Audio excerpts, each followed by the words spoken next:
Kenapa tadi itu saya tanyakan? Karena terkait soal perkara yang sudah inkrah itu, maka kemudian dalam perjalanan ada penuntutan perkara, sementara perkaranya sama. Nah, tapi saudara ahli sudah menegaskan bahwa tentu lebih diutamakan adalah kepastian hukum. Baik, pertanyaan saya terakhir, saudara ahli. Kalau di KUHP di pasal 1 yang ke-26 itu diatur bagaimana ketentuan seorang saksi, ya, bahwa saksi yang harus mendengar langsung, mengalami langsung dan mendengar langsung, begitu ya. Maka bagaimana penerapan pasal ini ketika ada perkara tindak pidana korupsi? Pertanyaan saya adalah, boleh tidak penerapan pada pasal 1 KUHP itu ketika seorang penyidik dihadirkan di dalam persidangan untuk menjadi saksi, untuk menjadi ahli? Bagaimana saudara ahli menyikapi itu?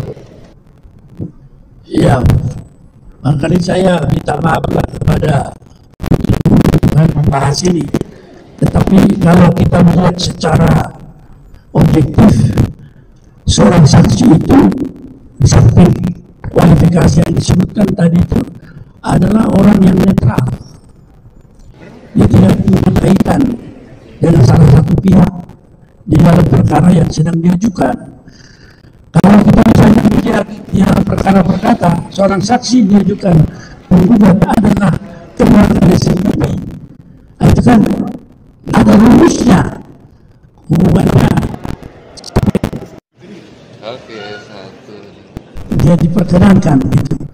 Dan juga analogi seperti itu saya kira tidak berkelebihan kalau dikatakan bahwa kalau penyelidik itu diajukan oleh seorang atau lembaga yang berhak menyidik dan menuntut problematiknya, apakah kita bisa berharap bahwa dia independen dan akan setia kepada sumpahnya menerapkan yang benar kalau dia memiliki suatu hubungan yang langsung, apalagi hubungan pekerjaan yang akan menentukan dengan hidup kita kepada orang yang memutuskan.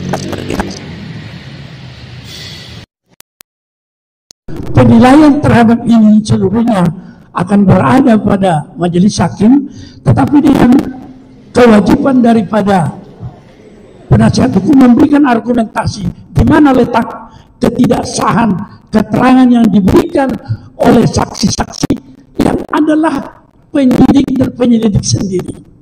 Itu menjadi suatu apa yang dikatakan bisa terjadi di dalamnya konflik of interest.